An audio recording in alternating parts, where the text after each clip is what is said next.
D G I S P R نے تحریک انصاف کی طرف سے فوج مخالف بیانیہ بنانے، دہشت گردوں کو سہولت فراہم کرنے کے حوالے سے یہ کہا ہے کہ فوج کے خلاف جھوٹا بیانیہ بنایا جا رہا ہے کہ فوج مدنیات اور ڈالر کے لیے لڑ رہی ہے۔ مدنیات کے 5000 لائسنسز کیا فوج نے ایشو کیے؟ یہ لوگ اسمبلی میں بیٹھ کر جھوٹ بول رہے ہیں۔ کیا فوج وہاں بیلچے لے کر گئی؟ اور کیا شہدا مدنیات کے لیے شہید ہو رہے ہیں؟ D G I S P R نے واضح پالیسی دیتے ہوئے کہا ہے کہ تحریک انصاف کہتی ہے کہ فوج خیبر پختونخوا سے چلی جائے، ملٹری آپریشن نہیں ہونے دیں گے۔ تو کیا یہ فتنہ الخوارج کے منظور نظر بننا چاہتے ہیں؟ کہتے ہیں جی کہ یہ فوج جون سی ہے اس کو کہ وڈرا کر جائے۔ یہ آپ کو کوئی اجازت نہیں دے سکتا کہ آپ اپنی سیاست کے لیے، اپنے سہولت کار پتہ نہیں کس کی سہولت کاری کرنے کے لیے آپ جو سے اپنے صوبے کو، اپنے علاقوں کو دہشت گردوں کے حوالے کر دیں۔ تو آپ یہ کہ اس کو دوبارہ سے وہاں پہ ان کی اجارہ داری قائم کرنا چاہتے ہیں۔ تو یہ کہہ رہے ہیں کہ ہم نہیں مرنے کو تیار، ہم نہیں کھڑے ہوں گے، ہم ان کے ساتھ شامل ہوں گے۔ سوال یہ ہے کہ کبھی ان فتنہ الخوارج نے، ان دہشت گردوں نے کبھی ان پہ حملہ کیوں نہیں کیا؟ ہر پولیٹیکل پارٹی پہ، ان کے عمائدین پہ، ان کے لیڈروں پہ حملہ کیا یا نہیں کیا؟ ان پہ کیوں نہیں کرتے؟ کیونکہ آج وہ آپ کو نظر آ رہا ہے، وہ خود کہتے ہیں کہ ہم غیر مقبول، کس میں مقبولیت چاہتے ہیں؟ فتنہ الخوارج میں۔ کن کے منظور نظر بننا چاہتے ہیں؟ فتنہ الخوارج کے۔ تحریک انصاف کھل کر ملٹری آپریشن کی مخالفت کر رہی ہے۔ وزیر اعلیٰ سہیل افریدی نے کابینہ سے خطاب میں بھی ملٹری آپریشن کی مخالفت کرتے ہوئے کہا ہے کہ 15 نکاتی ایجنڈے میں یہ واضح کر دیا گیا ہے کہ ملٹری آپریشن کسی مسئلے کا حل نہیں۔ تحریک انصاف کی اس مخالفت پر D G I S P R نے یہ سوال اٹھایا کہ اگر ملٹری آپریشن نہیں کرنا تو پھر کیا کرنا ہے؟ اس سوال کا جواب تحریک انصاف کے پاس نہیں۔ اچھا جی، ملٹری آپریشن نہیں کرنا تو پھر کرنا کیا ہے؟ پھر کیا دہشت گردوں کے پیروں میں بیٹھ جانا ہے؟ پھر کیا خارجی نور ولی محسود کو صوبے کا وزیر اعلیٰ لگا دینا ہے؟ کیا اس کی بیعت کر لینی ہے؟ کیا ہیبت اللہ صاحب آپ بتائیں گے کہ چارسدہ میں کیا ہوگا؟ کیا خیبر پختونخوا کی جو بچیاں ہیں، 50% جو آبادی ہے، اس کو اسکولوں سے اٹھا دیں، کالجوں سے اٹھا دیں، اس کو بند کر دیں کہیں پہ غاروں میں؟ کرنا کیا ہے پھر؟ کوئی جواب نہیں۔ چیز 1000 سے زیادہ پوسٹیں ہیں خیبر پختونخوا میں افغانستان کے بارڈر میں، اس کی سیکیورٹی چاہیے ہی نہیں چاہیے؟ تو ان کے کہنے پہ کیا پاکستان اپنی فوج اٹھا دے، بارڈر سے اٹھا دے؟ مذاق بنا ہوا ہے کہ آپ کہیں گے تو جون سا نا، آپ جون سا خیبر پختونخوا کو جون سا نا حوالے کر دیں، پورے کو اس بارڈر کو اٹھا دیں، اور یہ کہیں جی چلیں جی اب یہاں پہ جون سا دہشت گردوں کی ماجگاہ ہوگی اور یہاں پہ طالبان پھریں گے اور یہاں پہ گلے کاٹیں گے۔ D G I S P R نے تحریک انصاف کو آڑے ہاتھوں لیتے ہوئے یہ بھی واضح کیا ہے کہ بڑا مذائقہ خیز بیانیہ ہے کہ ہم بے اختیار ہیں، ہم تو کوئی فیصلہ ہی نہیں کرتے۔ اس وقت جو حکومت ہے اور جو اس سے پہلے حکومت تھی یہ با اختیار تھی، مگر ایک لیڈر پارٹی کو ڈکٹیٹر کی طرح چلاتا تھا، وہ با اختیار وزیر اعظم تھا، مگر بعد میں یہ کہتا تھا کہ میرے پاس تو اختیار ہی نہیں تھا۔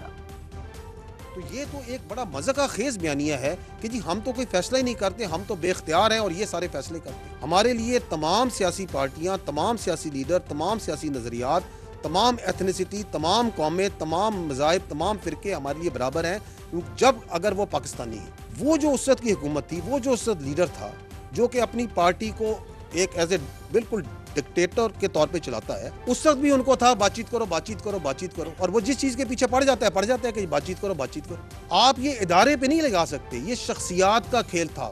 بھائی وہ وزیر اعظم تھا، وہ بااختیار وزیر اعظم تھا، جو بعد میں کہتا ہے میرے پاس تو اختیار ہی کیوں نہیں تھا، فیصلہ نہیں کرتا۔ وہ اتنا بااختیار وزیر اعظم تھا کہ اس وقت تو وہ قوم کے جو آپ کا آرمی چیف ہے اس کو قوم کا باپ بھی ڈکلیئر کر دیا تھا انہوں نے۔ ہمیں تو یہ پتا ہے کہ قوم کا ایک ہی باپ ہے، قائد اعظم محمد علی جناح، یہ ایک نیا قوم کا باپ لے کے آگے تھے۔ تو ان سے کوئی پوچھے کہ آپ کو کیا محبت ہے ان طالبان سے، ان دہشت گردوں کے ساتھ، آپ کو ان کی پرورٹڈ آئیڈیالوجی کے ساتھ آپ کو کیا محبت ہے؟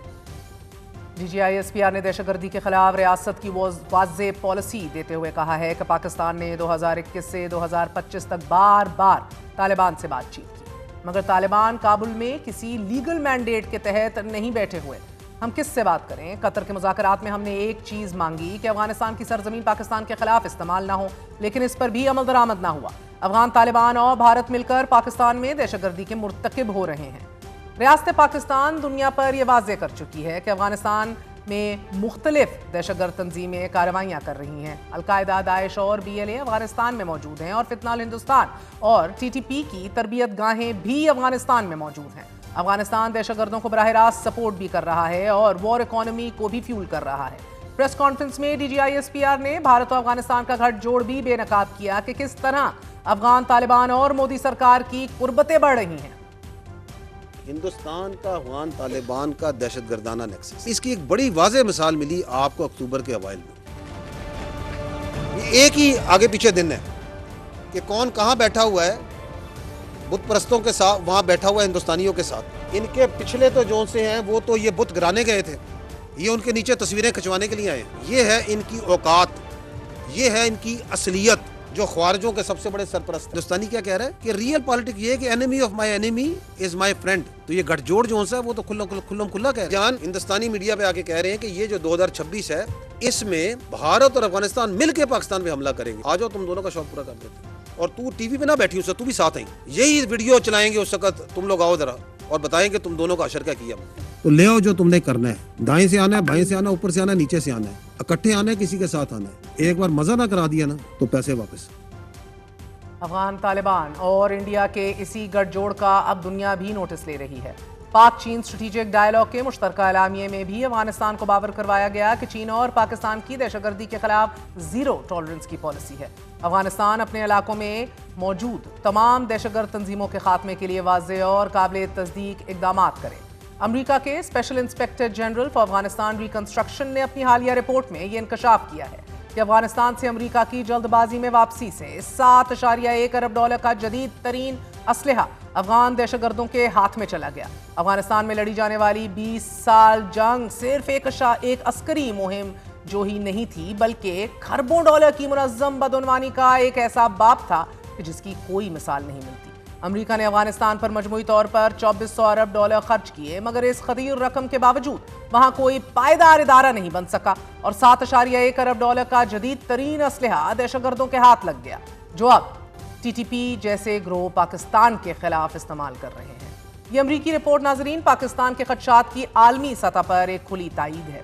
دہشت گردی کے خلاف خیبر پختونخوا میں پولیٹیکل ول نہ ہونے کے مسئلے سے نمٹنے کے ایک سوال پر D G I S P R نے کہا کہ خیبر پختونخوا کا مسئلہ سیاسی جماعتوں نے حل کرنا ہے، ہمیں کسی سیاسی جماعت سے کوئی مسئلہ نہیں. کے پی کے کا سلوشن جو سا ہے اس کو آپ کی سیاستدان نے، آپ کی سیاست نے اس کو ہی ریزالو کرنا ہے. میرے بھائی ہمارا اس میں کوئی ایموشنز کا تعلق نہیں، ہمیں کسی پولیٹیکل پارٹی سے کوئی ایشو نہیں. ہمارا کام ہے سیکیورٹی کے اوپر بے لاگ رائے دینا، وہ ہم دیں گے. سیاست کے اندر ہر چیز کا حل ہے، سیاست اور آئین میں اور قانون میں ہر چیز کا حل ہے، وہ نکال دیں گے اس کا کوئی نہ کوئی. جو حکومت ہوتی ہے وہی ریاست ہوتی ہے، وہ آل وائز ہوتی ہے، اس نے پورے ملک کو لے کے چلنا ہوتا ہے. فوجی جو ہے نا وہ بالکل بلیک اینڈ وائٹ میں سوچتا ہے، سیاستدان جو ہے نا وہ مختلف شیڈز میں they have the ability to think. اس لیے ہم کہتے ہیں وہ all wise, so they know it better in the interest of the state. طویل ترین اس پریس کانفرنس کو تجزیاتی طور پر دیکھا جائے تو دو باتیں بہت واضح طور پر سامنے آتی ہیں. ریاست یہ فیصلہ کر چکی ہے کہ پی کے میں ملٹری آپریشن ہی دہشت گردی کے خاتمے کا واحد حل ہے اور اس کی راہ میں مزاحم کوئی بھی رکاوٹ ناقابل برداشت ہوگی. پریس کانفرنس میں تحریک انصاف کو دہشت گردی کے سہولت کار ہونے پر چارج شیٹ کر کے یہ پیغام بھی دے دیا گیا ہے کہ ریاستی پالیسی کے خلاف کوئی اقدام قابل قبول نہیں ہوگا. ریاست تحریک انصاف کے رویے اور بیانیے پر شدید شاکی ہے، لیکن تحریک انصاف اپنے اسی بیانیے کے ساتھ بیک وقت مذاکرات اور عمران خان سے ملاقات اور رہائی کی بھی متمنی ہے. آج ایک بار پھر عمران خان سے ملاقات کا دن تھا اور آج بھی تحریک انصاف یا عمران خان کی فیملی میں سے کسی کو بھی ملاقات کی اجازت نہیں ملی. ملاقات کی اجازت نہ ملنے پر عمران خان کی بہنوں اور پارٹی رہنماؤں نے ناکے پر ہی دھرنا دے کر قرآن خوانی کی. تحریک انصاف کی مشکلات میں مسلسل اضافہ ہو رہا ہے، مذاکرات کا کوئی راستہ نکلتا ہوا دکھائی نہیں دے رہا. وزیر اعظم کے مشیر رانا ثناء اللہ یہ دعویٰ کر رہے ہیں کہ وزیر اعظم نے اسٹیبلشمنٹ کو اعتماد میں لے کر پی ٹی آئی کو مذاکرات